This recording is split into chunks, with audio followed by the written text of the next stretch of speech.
Good evening, everyone. Thank you so much for coming out. As you know, I'm Alex Strauss, child adolescent psychiatrist. So I want to do first is just really thank Lauren and Karen and Meredith, the church for having us here, the Moorestown community. We moved here about a year and a half ago.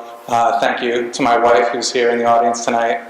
And, I feel like we've felt very welcomed here in this community, and we feel like it really is a community, and given an opportunity to speak on something that hopefully people know about and are interested in, that I've learned a few things about over the course of my life here, I thought was really neat. And if I can provide any type of information or guidance to the community, I really want to have that opportunity. So let's start off with a question, and I would like the audience to respond. How does Moorestown support their youth? All right, so I heard a great school system. Well, that's one of the reasons I moved to Moorestown. There's a lot of sports here. My kids are involved in sports, Moorestown Theater. So there's a lot of stuff, right, that's available. Families moved to Moorestown. It was in Money Magazine, right, Top Town. So what about the youth in poverty that are in Moorestown? What is opportunities for them? So the recreation department, I get emails from them. I thought it was really neat that there's open gym time, go out there, low cost rec basketball and other things like that.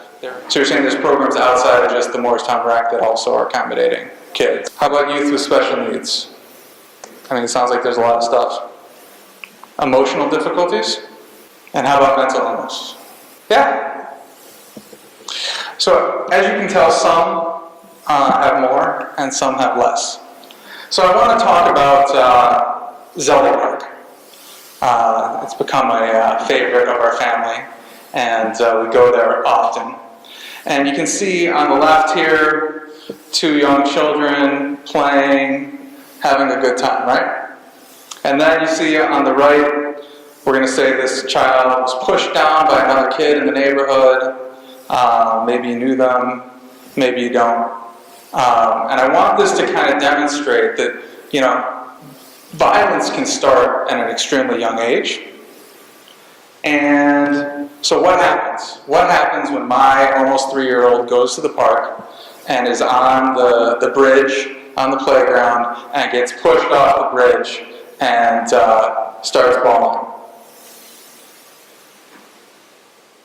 What's the response of the natural parent? What are they going to do? Run over and console their kid, right? And then what's going to happen?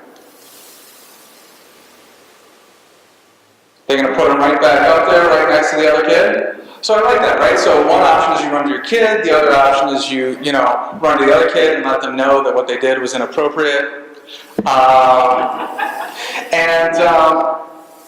I think that the last thing you're probably going to do is talk to the other parents about, what their parenting styles look like, or see kind of why their kid was the one who was the aggressor, or what's going on. You're probably going to separate yourself.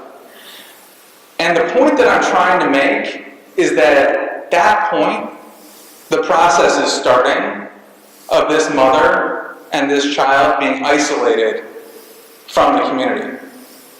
Okay? And now you've got the aggressor and the parents of the aggressor, and you've got other folks. And I can tell you, I've been in the New Jersey area for the last 8 years.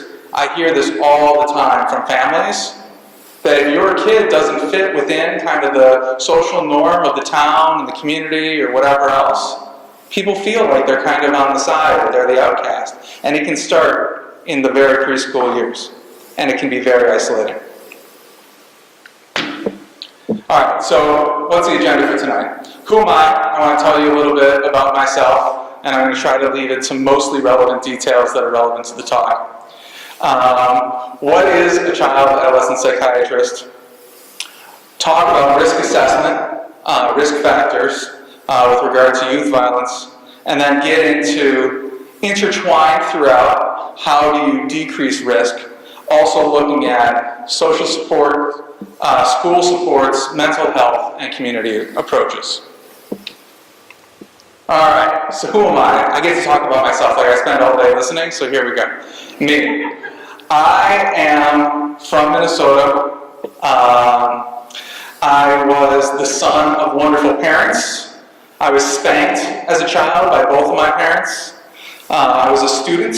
I was an athlete. I was a mathlete. I played football, played baseball, and I was a bully victim from 4th grade through 12th grade, no question about it. Can tell you terrible stories. I actually gave my senior speech in high school about each year of school, 6th through 12, of like the worst bullying thing that ever happened to me. All right? So maybe that's why I became a child psychiatrist. So I then went on to North Carolina. I went to Duke, and I was a student there. My sports changed to flag football and competitive ballroom dancing.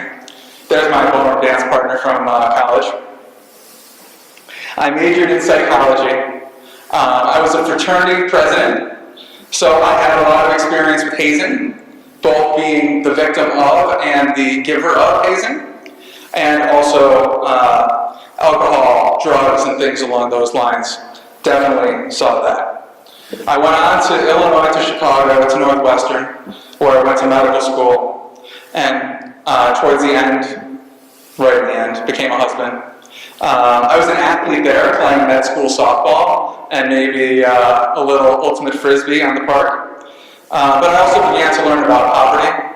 I created an ambulance ride-along program and went into the projects of Chicago, seeing what folks were dealing with and struggling with poverty. And I also did a rotation of child abuse, where day in, day out, all you're doing is assessing for child abuse.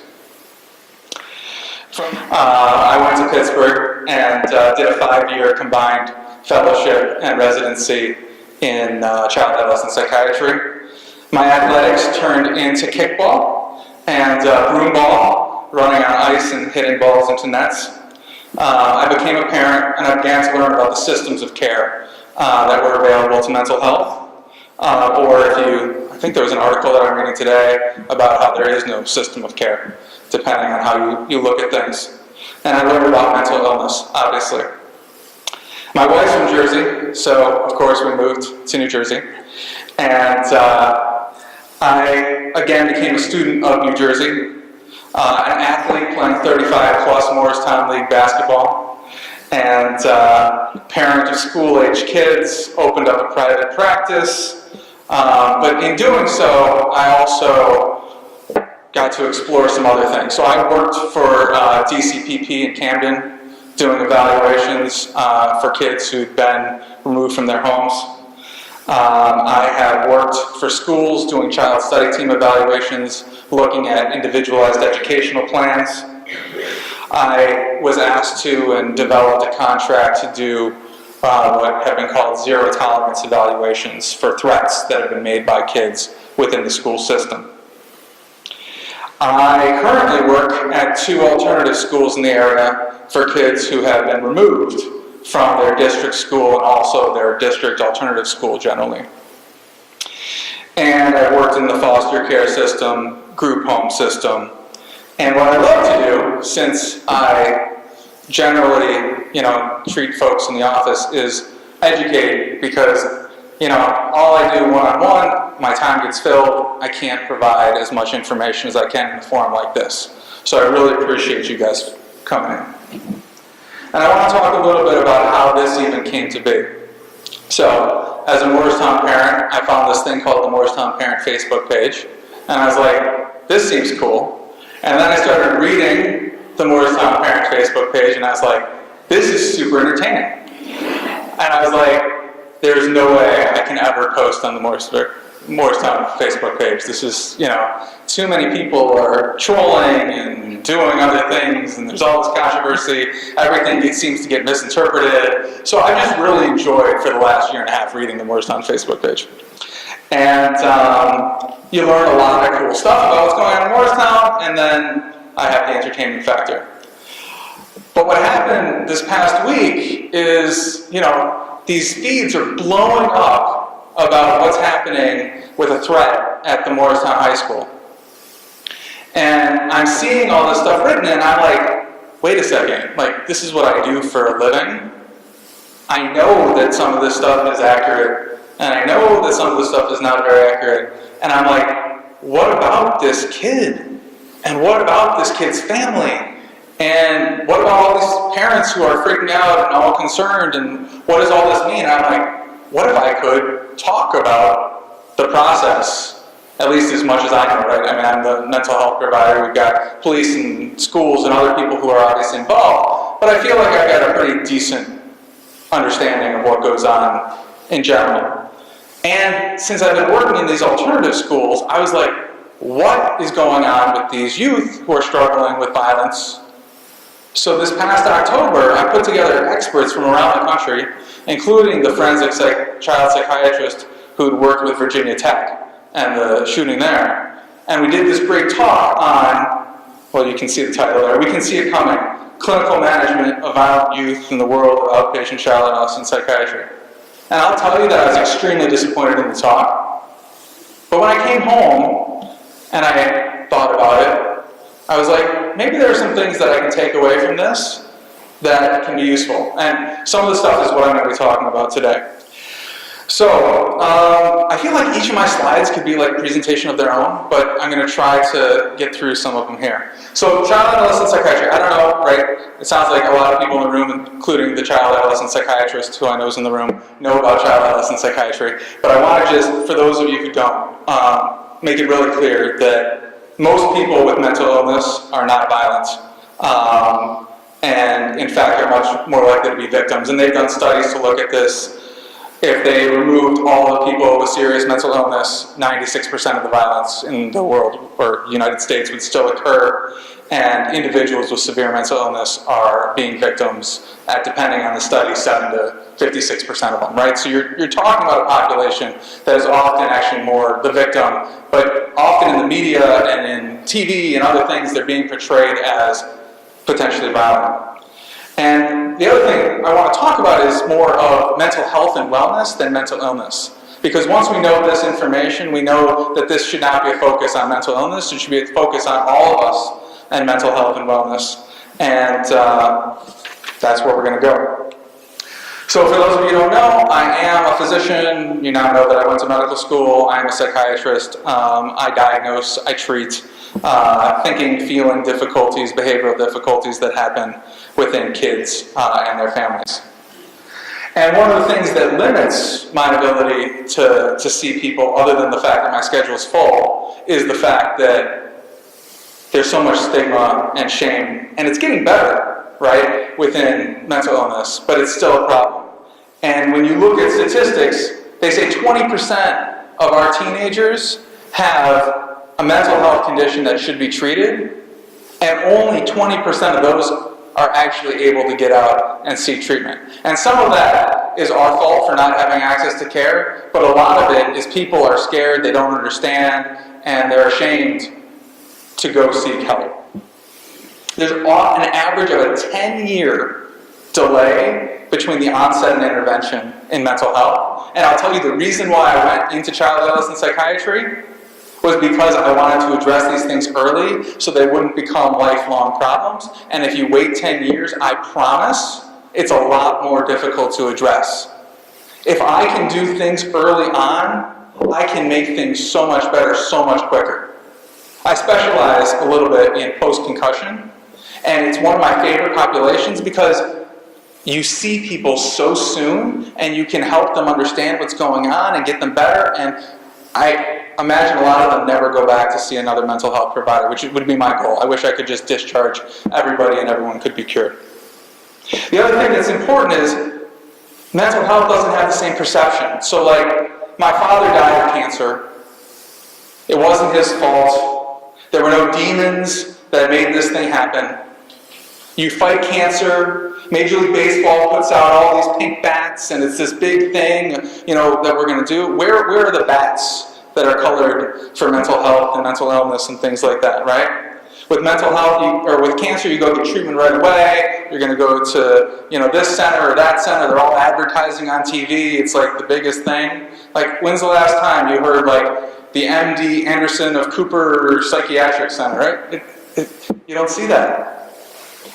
So, and when you have cancer, you take medication that has like terrible side effects that like are awful. In psychiatry, it's like, oh my goodness, the side effects are so terrible. But what about the illness? All right.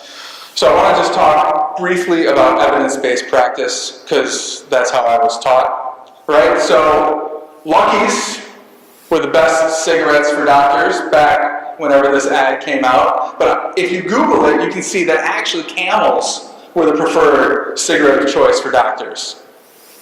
So what's the problem here, right? And this is one of the things that I was thinking about as I'm reading the Moorestown Parents Facebook thing, and people are making this suggestion: we need metal detectors, we need clear backpacks, we need armed guards, we need armed teachers. I ask, where is the evidence, right? I can promise you that in the field of psychiatry, we are doing our best right now to use the evidence that we have, and we don't have enough evidence, and we don't have enough research and all these things. And I promise 50 years from now, something that we're doing is going to have been terrible, and a lot of things are going to be good, and, you know, it's just the way that it is. We all grow and we learn and whatnot. But to jump in and say, we need to do this, without knowing if this is beneficial, it's a problem. I looked up Mr. Yuck, because I was like, I hear these rumors, did Mr. Yuck make people eat more poison, or did they prevent poison, or all this stuff? And I can't find out the answer to that. You know, people think one thing or the other. But I think it's important to know, maybe there is no answer to that. Maybe it wasn't researched well enough, and we need to know that the research supports these things. And when I'm talking about a lot of the stuff today, I'm looking at the research stuff. All right, so what do? I'm a child adolescent psychiatrist. Someone gets referred to me, and I do a psychiatric evaluation. And that evaluation is talking to the kid. I have to talk to the parents. I try to collect as much information as possible, synthesize that information, weigh the value of the information, make the best clinical decision that I can make. I have barriers in terms of communication. I have human error. I make mistakes. I have a lack of information. Some people struggle with communication. Some people just struggle in communicating with me. They don't like me, right? All these things can get in the way of how well I can perform my job and how well I can make an accurate diagnosis and management. But why do people see me? One of the questions that was asked is, why would you go see a child psychiatrist? Well, these are some of the top reasons, especially related to what we're talking about today. People have massive declines in school performance, refusals to go to school or go to sleep or take part in activities. Some people really struggle to cope with just general daily activities. Some people are very oppositional to authority, truant, vandalize property. Some people have really strange thoughts or odd beliefs or see or hear things.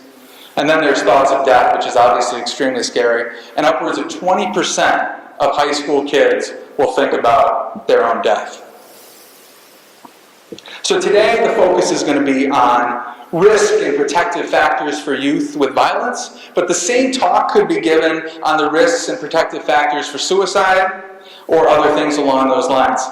There is evidence, there are studies.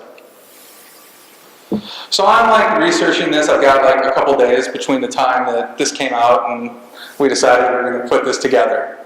And I'm like, why are there all these articles on like rates increasing and all this stuff? Well, because the CDC just came out with these reports at the beginning of this year and a couple weeks ago to say that suicides are up 56% in 10 to 19-year-olds between 1996 and 2016.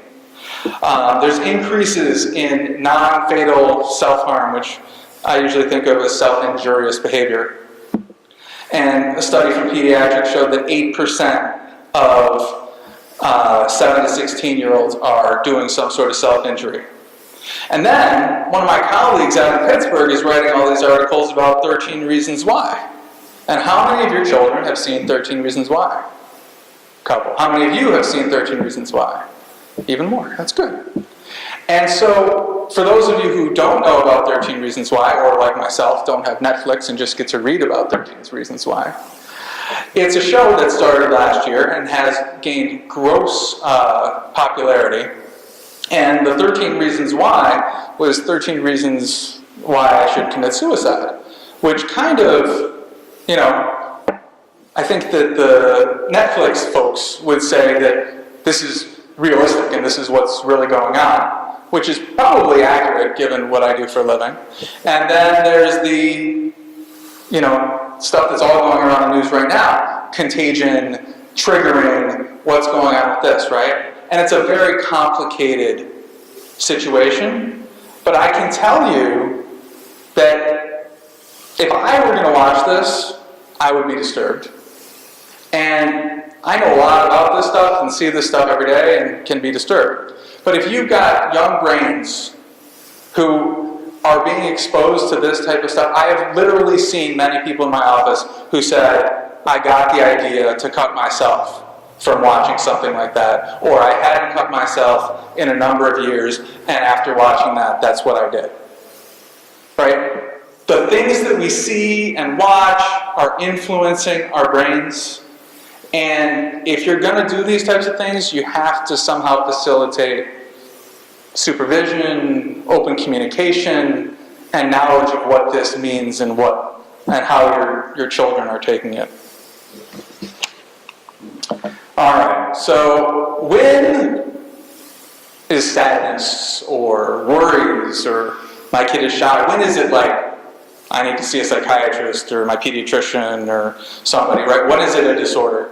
And, the DSM, which, everyone can say what they do about it, which is the Diagnostic Statistical Manual, which determines kind of the diagnoses that are studied within the field of psychiatry. What they're basically saying is that whatever's going on has to be really significant and really impact your life in multiple areas and last for an extended period of time, right? Like, if you lose your dog or one of your family members die, you're supposed to not feel good. And you're supposed to be grieving, and that is a normal process. If you didn't make the baseball team, and I didn't make a lot of baseball teams, you're supposed to be sad and disappointed and frustrated, maybe angry, and all these different things. But if these things go on for weeks to months and are significantly impacting your life, that's when it becomes a disorder, and that's when it's something that somebody should be taking a look at. All right. So I get here, and I'm building a practice, and I'm trying to figure out how can I fill my daytime hours and be a child psychiatrist because all these kids are in school, which is good. I'm glad they're in school, but then I still need to fill my time. So somehow I came across these zero tolerance evaluations, and ended up reaching out to the head of services at Burlington County School District, and they said, we need people to do these evaluations. Right now, we're sending all these kids to a crisis center, and they go into the crisis center, and I've never worked in a crisis center in New Jersey, so I can only speak for the crisis center experiences that I've had in Pittsburgh, which sounds slightly different. But what I've been told is that they go in, they wait, and they wait. Generally, they wait some more. And then they get evaluated, and then they get sent home. Okay? And then they get a letter. I hear that's very short. And it says that these children are no longer at risk and can return to school. And that's generally the extent. And so the director of services at Burlington County says to me, it would be really cool if you guys were doing this in private practice, because then maybe we could get some information and the school could learn like what's going on and we could get a report and all this stuff. And I was like, I've got plenty of time. Let's do this. And then pictures like this start ending up on my desk, right? So I get this picture and this kid's in class and he's drawing some gun and writing, I'm going to shoot to kill and all this stuff. And I'm like, this a good decision on my part to be doing this evaluation? And then I think, because often I'm thinking like, what should I do? And then I look and I say, there are only 8,000 some child psychiatrists in this entire country. And I'm like, well, maybe I'm not good enough. It should really be a forensic child psychiatrist. Well, there's 2,387 board-certified forensic psychiatrists, adult and child, in the entire country since 1994. So I don't know how many are child, but I'm guessing like probably less than 1,000. And the need for child adolescent psychiatrists is like over 30,000. All right, so I can like say I'm not going to do this, but then like, who is? So I say I'm going to do it, and within a couple months I'm getting like 15 like every day I'm getting a call that some school within Burlington County has some kid who's made some threat who needs to be cleared because there's a zero tolerance policy. And so I look at this picture and I talk to the kid and boom! I was just drawing a picture of Call of Duty and the teacher saw it and that was it. That was it. There's no threat. This kid plays a lot of Call of Duty and is a good artist and was drawing a picture and that was it. Now, that's not always the case, obviously. But a lot of the time, it's a complete misunderstanding. And it's very difficult for everybody. And I think that it can be really positive to have a good experience sometimes in like a learning experience and other things along those lines. But also sometimes these are really traumatizing experiences for families and kids. All right, so, risk assessment. So I'm reading, right, so I need to now figure out, like, what should I be doing? I'm doing all these risk assessments. So why not go to the FBI, because they do this type of stuff. And then I'm reading and I'm like, unstructured clinical assessments are susceptible to deception, poor insight of the patient. Well, that doesn't sound good. And mental health providers have not been very successful at predicting violence, well, that's not very good.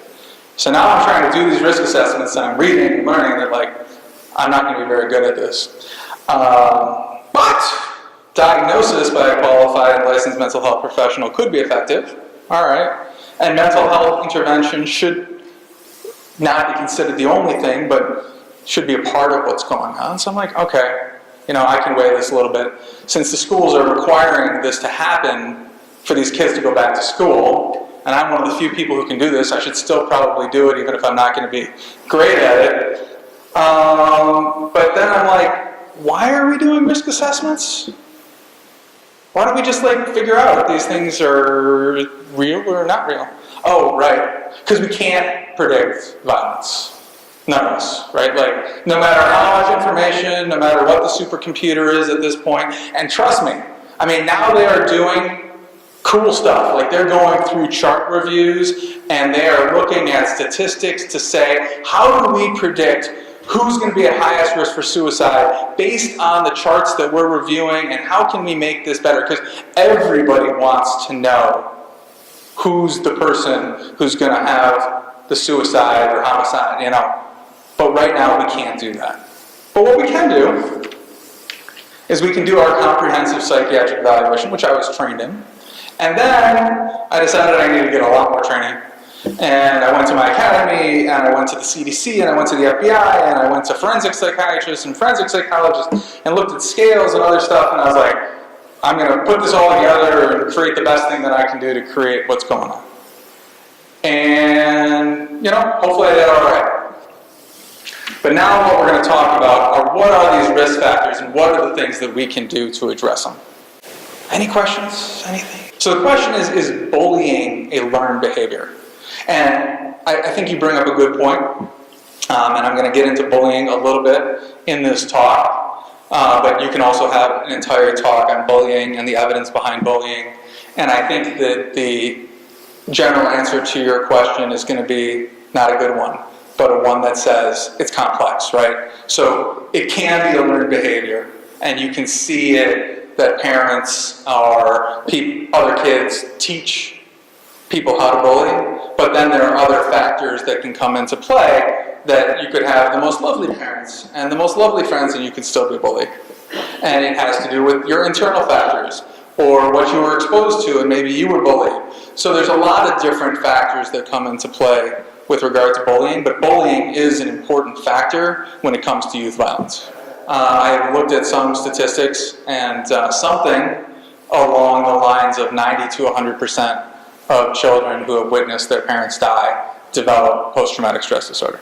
Okay, so on the obviously far end of like the worst thing that could happen to you as a child, we know that that's a trauma. And then I think that trauma in childhood is a little bit difficult to define, which is why it's a good question to ask. But generally speaking, you know, things that are traumatic and are life-threatening or are very scary are considered traumatic, and more importantly, it's more the response to that trauma that impacts things. But I'm glad you brought up trauma, because even though I highlighted trauma, I'm focusing on drugs, alcohol, tobacco, medical marijuana dispensaries being placed within my town, things along those lines. And you know what? There is definitely some evidence to support medical marijuana in certain situations. In fact, in this room is somebody who evaluates kids for the use of medical marijuana. All right? And I think that is awesome, because it can be very beneficial. But I can promise you that my discussions about marijuana with kids and their families are drastically different than they were 10 years ago. And if you have medical marijuana and you have legalization of recreational marijuana and all these different things, regardless of your view as an adult with the use of marijuana, we are talking about children, we're talking about developing brains, we're talking about research that clearly indicates that it does not help the developing brain to smoke things in general, or to use mind-altering drugs, and that the risk is going to be greater for problems down the road. All right. CDC risk factors for families. So I love how they're like, if you're a harsh parent, or a lax parent, or an inconsistent parent, or like me, right? Like, my wife is great at following kind of what I do. Me, not so much, right? So Michelle was just telling a story about how I told her no violence for the kid and all this different stuff, and I got a 6-year-old, and somehow I'm like, let's watch Star Wars. This sounds awesome. And then he gets super into Star Wars, and it's great, and then he watches episode 3, and somebody's face melts off, and he has nightmares for a week, and I'm like, that might have been a bad decision. Or like last week when I'm like, you like Harrison Ford, let's watch Indiana Jones. And he's like, Indiana Jones, the first one was cool, and then the second one, they're like tearing people's hearts out, and he's like, having nightmares. And so, right, like, things can be appropriate for some people. Maybe some kids can handle that at whatever age, and then other ones cannot. But one thing that we have studied is spanking and corporal punishment. And, right, I was spanked as a child. 81% of parents will hit their children. All right. But we know that it increases risk for aggression, antisocial behavior, physical injury, and mental health problems. And so I ask one to think about, how does hitting teach not to hit or not to do things, right? And how does that influence the culture of violence when, as a parent, you demonstrate when you do something wrong or when you're angry, you hit? Social peer factor. So going to your point, social rejection by peers and bullying is a significant factor associated with youth violence. So bullying these days is like it was when I was bullied from 4th to 12th grade, right? So I had my head stuck in like a flush toilet or something like that, right? That's kind of this big guy who's like hitting people, doing different stuff.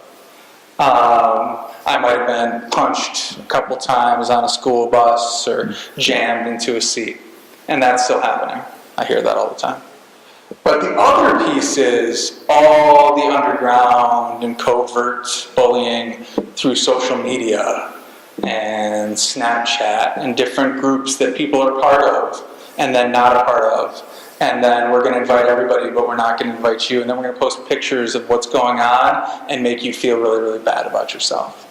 And so bullying, this day and age, is much more complex and much more difficult for parents to keep track of, for kids to keep track of. I mean, I didn't tell my parents that I was bullied, but like, you could probably tell a little bit that I was upset and whatnot, but you know, I wanted to be the good kid and everything's fine, everything's great.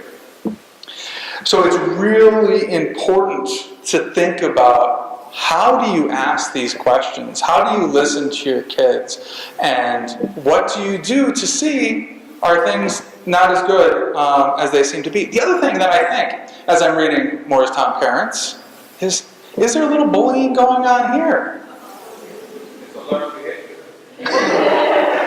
Right? I'm thinking, like, wait a second. Are people acting as they would want to be seen in public? But then I'm like, their names are attached to this. So, like, I mean, I don't know who they are. But if I did, I might be turned off to, like, that experience. But also that learned behavior, that experience of, if people are bullying, if parents are bullying, why wouldn't kids? All right. As I said, and I've actually given talks to preschools on preschool bullying, because people asked me to do that, which was interesting. But bullying is like something that has obviously been very popularized. It's been studied. There are school-wide support programs that are in place. There's school-wide education. There's evidence-based programming, staff training.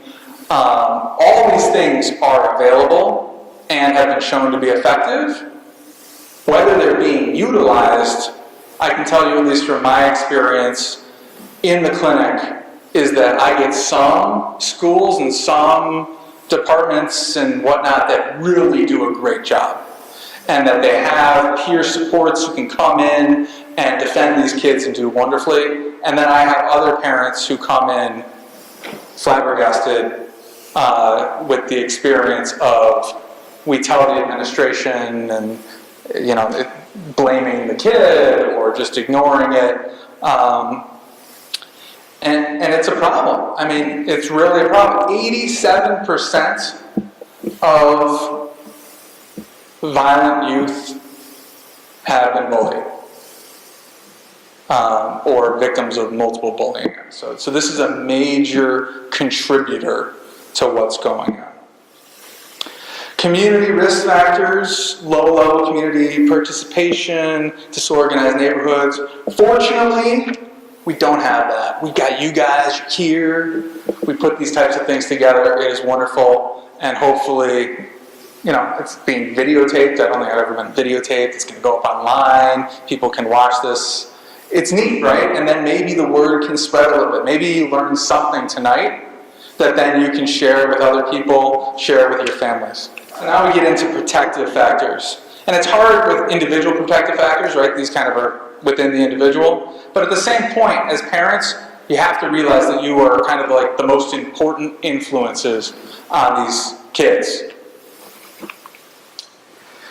Family and protective factors. All right, so this is where the crux of this is, right? If we as parents, families, can connect these youth to adults who can be good role models, who can listen and discuss problems, share activities, connectedness is one of the best protective factors against any youth violence.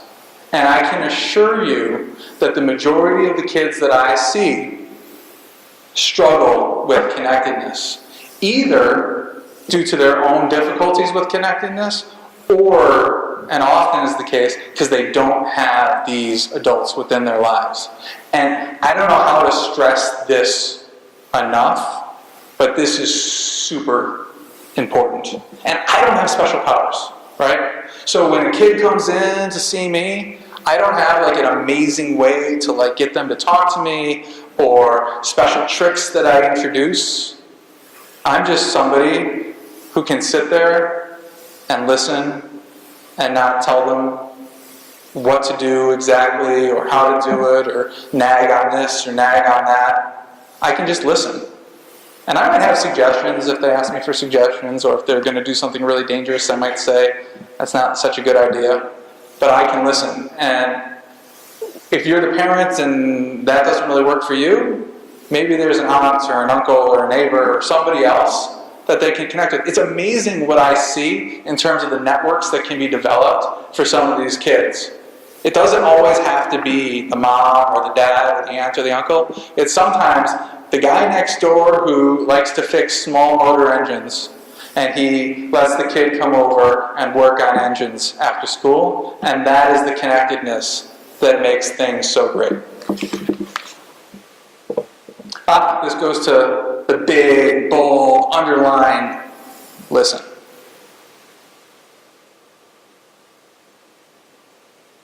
One of the things that I learned in my training, and people told me that I was really good at, was sitting in extremely uncomfortable silence.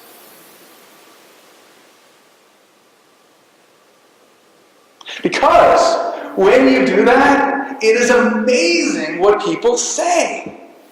There is a discomfort that comes in silence. And so you feel like you need to fill that space with words, and then you're not listening to what the other person is saying. If you're able to be silent and be quiet, it is amazing what kids will say. But I also put on the resource list another resource, which is, what are ways to ask your kid, how was your day, without asking how was your day? Because I always ask my kid, how was your day? Fine. Good. What'd you do? Stuff. Right? Like, you're getting nothing. Like, maybe they had a good day, maybe they didn't have a good day. But if you can ask questions like, what was the funniest thing somebody did? It's amazing. They, like, jump into this whole, like, thing. All right. Social and protective factors. So, involvement in pro-social stuff is so important. I see some kids, and this is going back to some points that I read on Moorestown Parents about how, you don't blame the parents, some kids are just this way, and whatnot. And I've got to tell you, I agree. Like, I feel like I've seen, like, everything. Like, the whole gamut and spectrum, and we can't, like, blame these people, and, like, every situation is different, and I see some kids who literally seem to not have, like, empathy. They don't seem to really care about pretty much anyone except for themselves. And not only that, but they like to do really, like, bad things that really piss people off or get people upset. And you're, like, in this situation with these families and these kids in my private practice where they have resources and can do whatever, and you're like, what can I do? How can I help these folks? And I promise you that the answer is not a pill. I do not have a pill for this. As I don't have a pill for almost anything. There's not a pill for violence, there's not a pill for this or that. But what I start to do and encourage, and I don't think that only kids who struggle should be doing this, is getting out there and volunteering and helping other people. Learning that the world and the community is much more complex than just themselves. And the making of the peanut butter sandwich for whomever, or the doing the art project, or the knitting of the scarf, or whatever it is for the person in the hospital, can be so powerful, and I've seen it. It doesn't fix the problem. It doesn't solve the problem. It makes things better. It becomes a protective factor that hopefully, when this 10-year-old gets older and older, they can get into something that they like, and they can use their lack of empathy to sell something very valuable that makes people wonderful and does great things, right? Instead of, if you ignore it or don't foster the growth of other positive things, they can get into things that are concerning. I did all the things that I talked about, but I also did infant psychiatry. And they'd set up a daycare in underserved Pittsburgh in an area and accept kids who had multiple family members with mental illness. And they'd bring the parents in, and we'd have this like one-way mirror. You'd have like the earbud with the parents, and you'd be in the background. And if you or the evidence showed, that if you spent 5 minutes of letting children lead play, it created amazing positive effects that lasted, a long time. 5 minutes of child-directed play, and you would do this, and you would see that these kids would thrive much more than the other.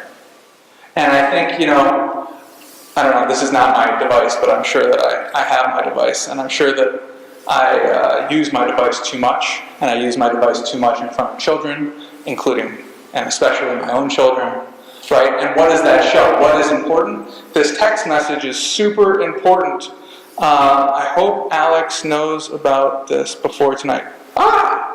Bring it up. I don't even know what that is, but, right? I'm bringing up lots of stuff, and I'm sure you guys want to get home soon, but the thing is that if I am looking at my cell phone, I'm not looking at you, I'm not looking at your directed play, I'm not reading your cues, I'm not doing any of these things, and I'm not showing you that you're important, and I'm not making eye contact with you, and I'm not doing the things that are going to help you develop socially and emotionally in a healthy way.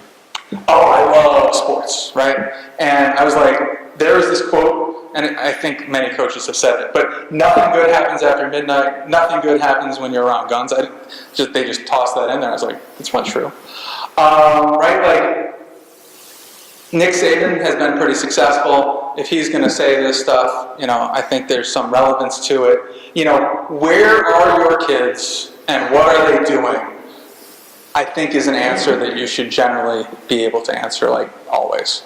And it's definitely the case that it's been shown in research, supervision is very important. Kids are extremely better behaved when they're being supervised and get into less trouble. All right, so I had to jump to the FBI because the CDC didn't give me, like, the risk factors of the things that actually, like, come into my office, like threats and stalking and bizarre behaviors and suicidality, active psychosis, weapons, firearms, explosives. Like, when these things are going on and people come to me, I need to have a good understanding of, like, what is going on. Because it is definitely true that people who are actively psychotic have an increased risk of violence. And so you need to assess for that, protect for that, and treat the severe mental illness, which fortunately we're able to do. Alright, people said, are you going to talk about Fortnite tonight? The answer is yes. I am going to talk about Fortnite tonight because think about exposure to violence. So we've talked about the brain, we've talked about the brain on drugs, we've talked about the brain when I'm making eye contact with you. What about the brain on Fortnite or Call of Duty or any of these different types of things, right? So right now, everybody's playing Fortnite. Who's played Fortnite? I guess everybody's not playing Fortnite. How many of your kids are playing Fortnite? All right, we got a few. So guess what? My kids played Fortnite. Not in my house, but my kid played Fortnite. And so what does that mean, right? Like, I don't know, I was not a big fan, but I just, my wife says this is, funny. I kind of like video games a little bit, but I find that they suck me in a little bit, so I generally try not to play them too much, as I have, hopefully, more important things to do. But this year, I wanted to get the new video game system. The last time I got one was 10 years ago. I got the original Wii. And this year, I got the Nintendo Switch. And I was like, I'm getting the Switch specifically because it's not the PlayStation, it's not the Xbox, because it doesn't have the Call of Duty and the Grand Theft Auto and all the stuff that everyone who comes to see me talks about. And I thought that was cool, and I get NBA 2K, and I get the FIFA game and all this stuff, and we're playing this, and we're all about it. And even with that, I get like upset and frustrated, and I lost, and that can even get me going, and I can see it with my kid, right? You have to end the game in the middle, and you're like, I don't want to do that, why are you pulling me away? Right? These things are really addictive, and they're supposed to be, and that's how these things make money, etc., right? So now, 2 days ago, the Switch, Fortnite came out for the Switch, so now I have violent games that are available in my system. Anyhow, the point is like, if you're going to play or watch or do whatever it is that you're going to do, it's going to impact your brain. If you're doing violent stuff all the time, you're going to think about violence. If you're doing basketball stuff all the time, you're going to think about basketball. If you're doing art, you're going to be thinking about art. For the last 3 days, all I could think about was like youth violence and like, what am I going to say and how am I going to say it and what am I going to do? Should I post on Facebook? How is that going to impact my relationship with the people that I work with and don't work with and people who know me and don't know me? Right? I got into something and that's what I was thinking about. That's what I was dreaming about. If you are spending, and a lot of the kids that I see are, between the hours of like 3 and 2, 3 p.m., 2 a.m., playing Fortnite, it has to impact your brain somehow, right? Like, you've got to be thinking more about violence, and research would show that people who are exposed to a lot of violence act more violently.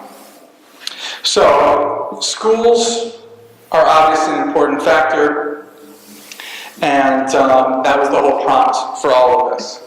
And I don't know if this is accurate, but this is what was posted on Facebook about a response from the principal, right? And it seemed like as the parents got more riled up, then emails came out as I was following things and it looked like there were like 3 of them and all this different stuff. But what I do think is important is that, why not know kind of the process, right? So in that email, it outlines that if there were a threat, which it sounds like there were not, then an administrative team would evaluate and investigate. Sounds pretty reasonable. Outside agencies, such as the police, would be informed if necessary. They would ensure the safety of the environment. We've seen or heard that schools have been locked down. And if the threat were deemed to be credible, so thus the zero tolerance piece, they would be sent for mental health assessment and clearance. So now you know what mental health assessment and clearance would look like. So that's the top part, right? So then the question is what happens? And one of the things that I want to point out is, and I was reading through this, when I get that evaluation about the zero tolerance and the threat and all this stuff, my default is, I need to see this person as soon as possible. And if as soon as possible is today or tomorrow, that is when I'm going to see them.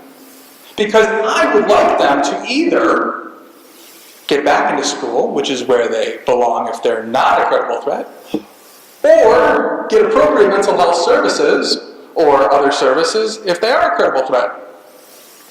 And so I think that it's important to realize that, these are all kids. They all have parents. They all have families.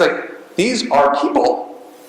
And they are going through a really difficult process, and most of the time, it's because of a misunderstanding, or they're really struggling children. Generally it's one or the other. But schools do provide a lot of supports, and I see a lot of great things in schools. I moved to Moorestown in part because I worked with the schools in Moorestown, and I think they've done a pretty decent job for a lot of the families that I've worked with. And the supports can be informal. They can be from teachers and staff and administration. They can be social skills groups or support groups, 504 accommodation plans, or other things that are much more formal and regulated, like IEPs. And then, every once in a while, there's something that is concerning enough that you need to do a suspension, or homebound education because there's risk, or expulsion, in which case the kids end up seeing me at the alternative schools that I work in. So there are a lot of options for the schools to work, and I feel like the general gist is you want to use the lowest amount of harm to everyone as possible. So as I'm doing research and as I'm learning about Sandy Hook and Promise and all this different stuff, I'm thinking about is this something that I would, support or be interested in, or, how much research is there on these types of things? And Sandy Hook Promise is a conglomeration of 4 different things from what I was able to learn. And one of those is the Start with Hello program, which trains folks to be more inclusive and connected, which sounds like a good thing. I wasn't able to find evidence for it, but it may or may not exist. And then there's the Signs of Suicide, which talks about middle school and high school suicide prevention programs. And an organization that reviews these programs said that the outcomes were promising.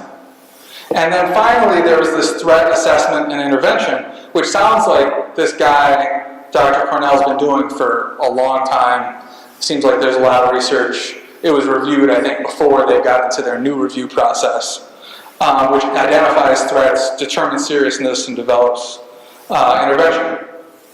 But I think that what's interesting to note is that if you go back to the risk assessment, what did the FBI say? The FBI said you need to have some sort of structure and some sort of formalized plan. Right? We can't do each situation differently.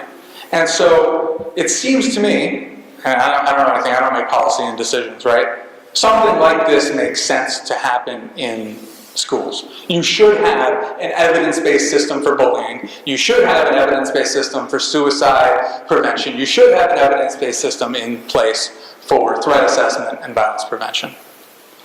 Starting with hello sounds like a great idea, right? How do I do my job? Sometimes I get asked. I find the good in everybody.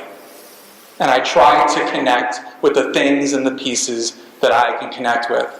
And I wish that even with people who struggle or aren't as nice and do different things, can you find that connection? I am actually friends with a few major jerks. My wife doesn't like that. But it's true. I mean, and some of these guys are really, they've been like kicked out of operating rooms for like cursing at people, nurses and stuff. But they're some of my really good friends. And I really don't respect that behavior and really think that it's inappropriate. But I can have a conversation with them about that. And they can talk to me about mental health and wellness because I have made that connection. And one of the things that I think would be really great is if you can connect with more people, maybe even some people you don't appreciate all of their values. And maybe it gives you an in to learn about more, like, how did they get to that point? Both of my friends who are complete jerks at times did not come from the best home environments or parental supports. And the more that you get to know them and understand them, maybe they're just doing the best that they can do. And maybe they want to change. All right, mental health. See, I've been able to get through all of this pretty much without even talking about what I do for a living, which is the mental health aspect of things. So I'm looking at that psychiatric assessment, considering factors for active psychotic symptoms or things like that. Goes back to trauma, all right? The traumatized child, I think, is extremely difficult for me to understand. They can respond in all different ways. But if you think about it, if you've been a victim of violence, it's very easy to say, I'm never going to be a victim of violence again, and I'm going to attack at any provocation that can be like this small. And as an outsider, you're like, this looks ridiculous, right? Why, if this little thing happens, somebody flicks you off on the road, does the person jump out of the car and is ready to kill somebody? But for them, it's just that reminder of getting beat up as a child or who knows what. And they react. I had a guy in the office today who said to me, look, what can you do for me? I do not want to be arrested again. I'm trying really, really hard, but when somebody gets in my face, it's extremely difficult for me to back down. And sometimes when I do, but then they say something, I just want to hit them, but now I'm only, cursing at them because I really don't want to be arrested. And he's like, and I've been arrested many times and I've done terrible things, but now I really am trying to change. Another factor is mentalization, which again, you can't see this, right? Trauma you can't see. Mentalization. And for those of you who don't know what mentalization is, and I had to look it up to make sure that I was defining it appropriately, which is how well you can see yourself and how well you can see others. All right? So there are a number of psychiatric conditions that make this difficult and other neurological conditions. But if you're not able to view how other people view you, right? Like, I can tell that the energy in the room has decreased. This talk is going on a little bit too long, maybe. Or it's a little bit too late, or people haven't eaten, or whatever else, right? And you can see from me that I'm trying to keep the energy going despite that that's the case.